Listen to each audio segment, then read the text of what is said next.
Well, if you check in with us regularly, you know we've been busy focusing on, from a number of angles, at least trying to, the panhandling ordinances that ultimately passed last evening at the Battle Creek City Commission. And we've talked on a number of occasions with a number of different folks about a number of different angles on this thing. And this morning, back with us once again is Battle Creek Commissioner Kate Flores. Good morning. Good morning. Thank you for the time today. We expect that Commissioner Mark Behnke will join us too, probably in the school line or something this morning, so he'll come swooping in at some point today. So, Kate, you were with us before on an occasion and talked a little bit about your perspectives on this. You were not in favor of this, but ultimately last night that was a minority position, wasn't it? That's right. And again, let me be clear. I wasn't in favor about this in this time or in this way, but I actually think what you heard from those that voted against was not necessarily that we were opposed to anything, but we wanted to make sure that there was a good process and that we were really carefully looking at the language, specifically because, the rights of all of our residents and citizens matter. And so we have to take this really carefully. So it was disappointing, that I think that we could have given more time. I think we could have come to a place where there was more agreement. One of the suggestions that you've made is that we should study this issue more. Where did that end up last night? So that's still something that I'm very interested in. And it was delayed. It was postponed. There was a resolution on the agenda to create a task force that over a period of 6 to 9 months, including folks from different sectors, the nonprofit sector, businesses, churches, all the different viewpoints, including people who are homeless or panhandle, including all those viewpoints. And where they ended up is there were details that other commissioners wanted to have fleshed out in the language, and so that's going to be worked on and then put on the agenda for the next meeting. So that task force, if it comes to fruition, would include who? So at this point, the idea is that it would include everyone that has an important voice on this to make sure all of those are included. So it would include our police department, our city staff, as appointed by our city manager, presumably some of our community development staff that work more around housing and homelessness issues. It would include local service providers. It would include, we didn't have churches on there, but that was brought up last night. And I thought, well, there's a good thing we can add because it's true, the churches do have a role. Residents, and again, folks that, commissioners, 2 commissioners, and folks who are homeless or who have experienced or been involved in panhandling. We talked twice with the folks at the Share Center in the Haven. And when they were here last, Daniel Jones at the Haven said, you know what, we could be doing more as an organization to address the root causes of this. And Doug from the Share Center jumped right on that bandwagon and said, yes, we could.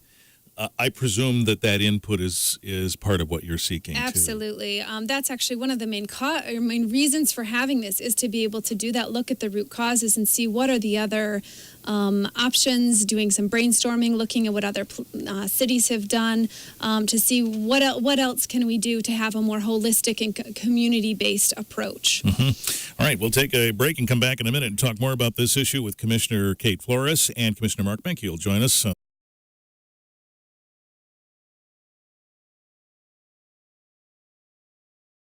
We're here with Commissioner Kate Flores, and now Commissioner Mark Behnke has joined us. We're talking about the panhandling vote, of course, which took place last night. The panhandling ordinances, about which we've had several discussions now, have passed and will become law in about 10 days, is what we've been told. Good morning, Mark. Thank you for the time Richard, today. Thank you. So, when we talked with you last, this thing was just sort of gaining momentum, and there was a preliminary vote that took place. The verbiage hadn't even come out yet. You were here with the city attorney, and we were talking about that. Over the course of these weeks that this has gone on, this has advanced, obviously, and there was a lot of talk about it. And you were in favor of it even after all of those discussions, right? Yeah, and I really got to extend a hand to the city attorney's office. They did a marvelous job at really tweaking If you look at the first verbiage of the legislation, a lot took place and was tweaked in order to make the support there for the legislation and also to be representative of our community. I think it probably would have been defeated if we would have left the original language in the legislation. So I applaud, number one, those people that were opposed and those people that were in favor last night. We had some very articulate and individuals that really came and they were very passionate about their position.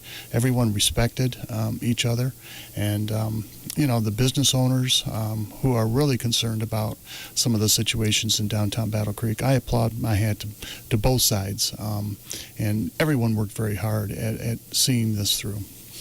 So Kate mentioned that, the notion here that maybe we need to study the root causes of this more and try and address some of those things. What are your thoughts on that? Oh, absolutely. I think there are, I've got a little history on each person because so many people had shared with me some of their histories and stuff like that.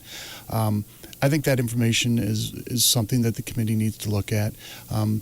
These people need help. I mean, Dan Jones was one of the first individuals that I chatted with close to 2 years ago about this issue, and he suggested that, Mark, we know all about this issue. I mean, we've studied it. Sure. And I think Dan would be a very good person to assist in making certain that we understand the root cause of the problem. Well, and he was here the other day saying we can do more, even with the budget we have at the Haven.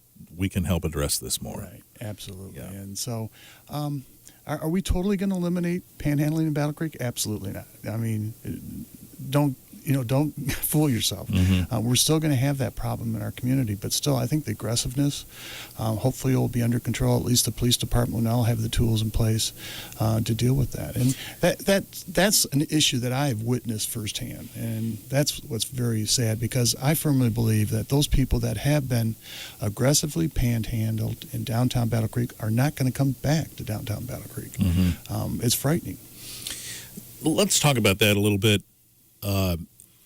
Do you feel that there was an urgency about passing this because we had a hole in the ability to enforce, for police to enforce a advancing of their approach to this because it could escalate to something worse? I mean, let's try and understand. There were some frustrations. I'll admit. I sit on the downtown parking committee, and that's probably the committee that discussed it more than anything else. And I've been on there for 2 years now. Mayor Owens put me on that committee, and maybe I got a little tired of it.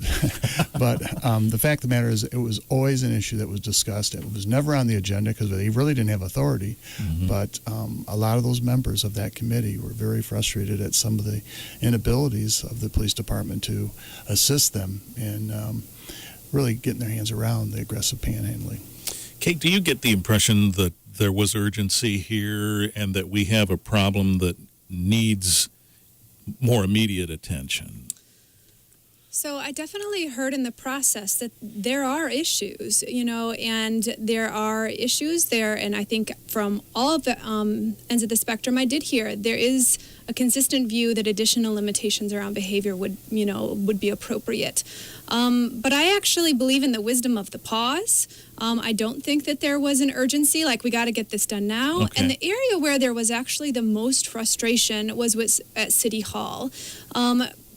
And we were able to, through better communication with our service providers, we're able to address some of those issues, without needing to, push something through very quickly. So, in my opinion, there was, were there frustrations, but I think there was a level of false urgency. Okay. What about you, Mark? You said you've heard this for some time, and of course you've been on the commission a long time. This issue, maybe after you hear about it repeatedly, gives you a sense of urgency. Yeah, and I spend a lot of time in downtown Battle Creek. My office is 2 blocks from downtown Battle Creek, and I usually stop down there for a coffee or for lunch, and I see it, I hear it. It's very hard, but if you're not familiar with what takes place in our downtown sector or business, central business district, it would be very hard for you to understand some of the situations that take place. How do you respond to folks who say those who are poor shouldn't be punished for being poor? They see this as being punitive. And that's unfortunate because there are so many organizations in our community, from each one of the downtown churches. They somehow assist the poor. I listened to your program last week with Reverend Tom Odd, and he talked about the budget that they have and the amount of monies that they spend for the poor people that frequent their church. You could list every downtown church is doing something, either a meal or reaching out through help. I know St. Vincent de Paul at St. Philip Church is very involved in helping people, and there's a coordinating organization that assists them. A lot of people in the winter have problems with heating assistance. So I think people in Battle Creek are pretty generous when it comes to the homeless, when it comes to those people less fortunate than the three of us. So I applaud everyone that's doing more. First Wesleyan Church out on Helmer Road, they do a lot to help the veterans, to help the poor people. And I think we will continue to do that in our community. The W.K. Kellogg Foundation leads us by example there too. Also. So we do a lot, if you look at the big picture then, suggesting that this is punishment to the homeless or the poor is not considering the whole picture. I don't look at it that way. No, absolutely not. Commissioners Mark Behnke and Kate Flores are here. We'll come back in just a minute on WBCK.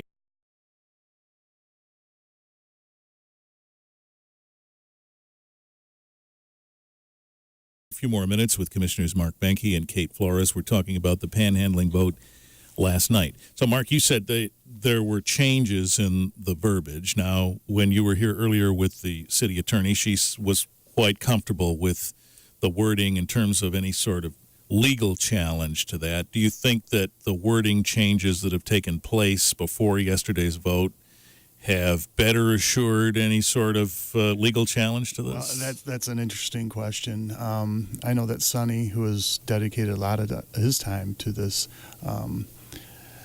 legislation, has gone on record last night. He was pretty adamant that he's confident that we have written this so that we can prevail. We'll see. I'm sure that the letter's being typed as we speak. Probably out in Colorado, they said that will inform us that they plan on taking us to court or asking for an injunction. I'm not sure. But we're prepared, and our biggest thing is to make life better in our community. So, what do you think, Kate, about that? Well, I want to clarify what actually got revised, because there was actually 3 ordinances, and most of what was revised was one of them was just taken off. There was going to be a downtown prohibition completely of all panhandling, and that was removed. There were actually very few revisions made to the others, and some of those actually, had to do with requests and discussions that I had with the police department of what type of tool is necessary. Is a civil infraction? Is that enough, for your tool versus using a misdemeanor that would have more of a criminal punishment? I see. I do want to add that I think it's really important for us to understand that as city government and in this type of discussions, we have a responsibility for setting the tone. And there's a phrase that's often used of nothing about us without us. And one thing that I heard from homeless folks in the process is they had a real concern about how this debate was unfolding in the process, of how it was reinforcing stereotypes when there were maybe a number of people who were causing the problems, but that this process was reinforcing stereotypes about all of them. And I've worked for, over a decade in nonprofits here, so I sort of straddle both worlds of the nonprofit and the government. And I can tell you, with marginalized communities, it's a bit of a poke in the eye when they're considered an afterthought. It's really great. I really appreciate it, and I think it's very important as we move forward that we're engaging our service providers, that we're having these deeper discussions. And it's also... being an afterthought, that does matter to people as well. And I will add, the Homeless Coalition was not engaged in this process. We have another board, the Human Relations Board, this would be relevant to, that was not engaged in this process. So again, I feel like there were opportunities from a process perspective for us to do better and to do better policy making. Mark, you probably had discussions with folks who were in favor of this, if not certainly in your own thoughts. Do you feel this was difficult for toward those who are at the center of this whole situation? Well, it's not easy for anyone, I'll be honest with you, especially those people that have been victimized by it. And that's, I got to be honest with you, I'm more sympathetic to those individuals that have been victimized. And it's unfortunate. I know businesses have had problems with it. But at the same time, I'm also compassionate for the homeless or the individuals that are out there. Because I consider a lot of the people that are out there panhandling not homeless. They're professionals. They know what they're doing. You can just, my wife and I judge them by their tennis shoes that they're wearing. I mean, I have a 10-year-old pair of tennis shoes. Some of these tennis shoes are beautiful. So, right. And I'm not up to date on what tennis shoes are, but they look pretty good, especially if they have a cell phone and they're sitting there. So well, and this is the wrinkle that we've all talked about in this thing, that some people, some opportunists take advantage of the whole panhandling opportunity to line their pockets when they are not what you might think they are. They are not as needy as it might appear. So that complicates the matter. Sure. But this sort of emphasizes the point of we don't know because we haven't actually collected data. There was an international study done a couple years ago that looked at, because this issue is worldwide. It's not just here in Battle Creek. It's Sure. not just here in Michigan or the U.S. It's worldwide. And so there was an international study done. And, and that was actually their number one recommendation, that this process is common all over the place. There's a lot of assumptions made, about people and about this is why, and they're, they really have this.